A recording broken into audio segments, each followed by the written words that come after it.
Hello, welcome to a special edition of the Outspoken Artist here at Imaging 2024. I am joined by Andre Brown. How are you, Andre? Good, man. How you doing? How did I catch you, given your crazy schedule?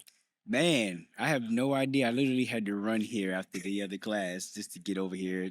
Not even on time, as a matter of fact. But What vendors or what brands are you representing here? so I did a brain fart here. So I had a pre-con class that was sponsored by Westcott. I'm doing some stuff for Westcott. Here in a little bit, I'll be teaching a class over at the Pixel Connection booth for Westcott. H&H has sponsored my other classes as well. So moving and shaking, man. Is your specialty is portraits and it's still weddings? It's weddings, yeah, primarily weddings, but I do a lot of portraits as well. What do you tap into the luxury market, correct? Yeah, so luxury, maternity, boudoir, like all of that good stuff. What differs when you're thinking about luxury versus regular weddings? What has to go into the thought process if somebody's looking to get into that market? What do they have to take into account in order to be successful in that? One, especially the luxury market is really wedding market is really run by the wedding planners, right? They can either be your friend or they can be the ones that are like, no, don't hire this person. And a lot of that generally comes down to the fact of can they trust you to be able to shoot the decor the way that they want it done, right? Right. These people are spending sometimes hundreds of thousands of dollars just on the decor portion of it, right? At a minimum, about $70,000 on like floral and stuff. So they want to be sure that that stuff is captured in a manner that's going to be in line with what their portfolios are. And if you haven't done it, or they don't know that you can do it, then they'll tell clients, no, don't hire you. Well, of course, they're putting their own brand and their own image in jeopardy if somebody comes up and says, "I can do it," and then they completely screw it up and makes them look bad. Yes and no, because you also have to keep in mind that until you shoot a luxury wedding, nobody knows whether or not you can shoot to that type of level, right? So True. you could just be a great photographer, great with decor, but the majority of your weddings are like the 50, $60,000 weddings, right? Not the 200, $300,000, weddings. But so I went through that. I went through that phase of like wanting to get the nicer weddings and being on contract and planners telling the clients, don't hire him or fire him and hire my people. And then they've seen my work with me working with the photographers that they hired, second shooter. Because sometimes I get people to like, look, I need somebody to come in and do decor. Can you come in and do decor? Well, I have planners that ask me to come in and do decor all the time. But I won't say that's also a problem with our industry, but there aren't opportunities for photographers to be able to build portfolios of more luxury type things unless you make the investment yourself or you accidentally stumble across. So even with my whole education mission and everything that I'm doing with my conference, it caters to people who want to appeal to a more luxury clientele, from maternity to weddings and portrait. You have a big educational platform. Can you tell me a little bit about that? Yeah, so it's called the Bokeh Academy. So bokehacademy.co. We're still in the beginning stages of building out the courses. The primary focus was to highlight educators of color, right?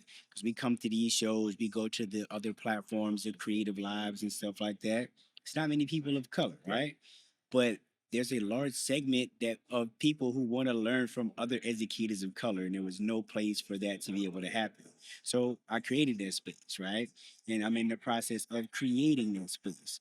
And the next step was to bring a conference into the fold. There's other conferences that, cater to people of color, right? But no matter what, any of the conferences that are currently in the business, there's no place to graduate past that, right? You come here, we got photo walks, hallways, these backgrounds. The backgrounds, they're beautiful, Of course. right? Gravity backdrops, they do some really good work. But when I'm doing portrait sessions with my maternity clients, that gravity backdrop also has $1,500, $3,000 worth of floral in front of it as well. Wow. You know what I'm saying? So there's a there needs to be a place that kind of graduates past the standard conference, and that's the void that I'm trying to fill. Do you offer mentoring? Yes, I do offer mentorship. I've been doing workshops since 2018. My courses are, I have courses that are up on the platform. I have more courses that are coming up soon, full, really in-depth wedding course as well. Yeah, Simon reached out to me, spoke wonders about you, man. Oh, yeah. Yeah, yeah. He's like Andre, man. He is just, he's awesome. So great guy, great guy. Yeah, I just do my best to, like, do good work, respect people, and then I just feel all that stuff comes back, man. So What was your? How long have you been in imaging or the expo space? My first conference I spoke at was 2019, so that was at Shutterfest. Okay. So Sal gave me my first start as a speaker, and then from there it's just kind of evolved. So now I speak at just about all of the conferences in the business. So that January to April time frame is like flights, drinks at the bar, flights, drinks at the bar.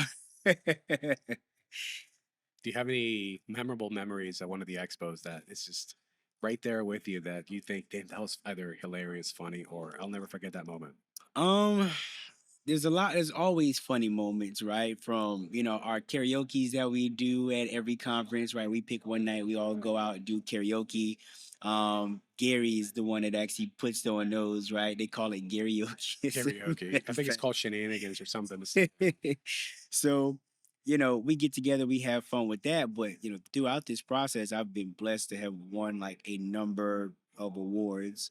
2022, I ended up taking home two first place at the WPPI Nice. award. So, those were my two first places. And then from there, it's just kind of gone to a different level. Can you tell me a time where, when you were starting out with luxury and photo shoots and whatnot, that you felt like you weren't going to be able to do it, but somehow still pull it off? Oh, at luxury weddings all the time because they're luxury weddings, but they are always behind, man. Like they're always behind. And then especially when you're shooting people that are not just a luxury wedding, but people who have status. Those clients that you gotta like, oh, I signed an NDA that I can't, share these images, like that type of stuff. They're never on time, bro. Like they're always behind time. They don't care about photos because they get photographed all the Makes time, sense. right? So you as the photographer have to then get enough content that's going to be sufficient for what it is that you need, what it is that they're going to want. Sometimes they'll need images for things like People Magazine or things of that nature, right? Right. And that could be a wedding, that could be a baby shower, that could be anything. Like anybody that has that sort of status, um, and then they want the People Magazine images like the next day as well. Doesn't matter if you have a flight, doesn't matter, They just want it. whatever. They want you to have that stuff for them the next day. I just thought about this. For clientele of that stature, Hmm. do they constrict you artistically in any way, shape, or form? Are you finding yourself having to, they expect to look a certain way, but your style may differ with it? I haven't had that, but I also haven't had like a ton of like celebrity clientele, right? I've had some, NFL players, basketball players, stuff like that, right? Nobody that, maybe one or two people that may be more well known than others, right? But I haven't had anything that's just where somebody's just been extremely particular. Not yet. No, that's good. For people coming to imaging, what would be one piece of advice that you give them if they're on the fence whether to come or not? Um, Immerse yourself in the community, man. Like I remember 2019 again. Shutterfest is the first conference that I spoke at, right? But during that time, like mentally, I was going through it, man. I was literally going through depression, bro. And immersing myself in the community at that time, being around the creatives, and you kind of like in this creative funk, it just brought something else out of me. It kind of took me out of that overall funk. And I don't know about other people, but when I'm at home, I'm not around other creatives like that. Weddings, gym, home, like 24/7. So being able to come here and see all of these people and just kind of hanging out and unwinding like this, it's always clutch for me. So especially for imaging, because the crowd is a little bit different for imaging than it is for the next one than what it is for the next one. No, that's good. That's good. I've been hearing fellowship being the key word, that a lot of people feel fellowship is their main reason to come here, because a lot of them, a lot of people here are technically savvy. They know what they're doing, Yeah, but they come for the friends, the right. people, and the relationships. Yeah. If I wasn't speaking, I come and hang out. If I went to a conference a couple of years ago, had heard about it. It's expensive, super expensive, but I went literally just to go hang out. But I made some amazing connections Right. that, yeah, I could have made those connections at other conferences, but especially that show was a smaller show, so it was a lot more intimate and opportunity to be able to really connect with people. Absolutely. And by the way, I met him last night. Yeah, Yeah, that's how it happened. Somebody that I met at a party. introduced me, and that's how I met you and pulled this off. Um, Lastly, just curious, do you have any hobby or anything obscure that most people don't know about you that you like to do? No, man. I literally work, gym, home, and that's it. And I'm usually up working until most nights 4 o'clock. You know, I might not even sit down and start recording content like this until maybe like midnight. Then Yeah, I might record 10, 15 videos in a row. And then now I'm like, all right, I'm gonna start editing. And then I start, that editing process until I finally get tired and then start the cycle over and over work, gym, and over. everything. I got you. Right. I got you.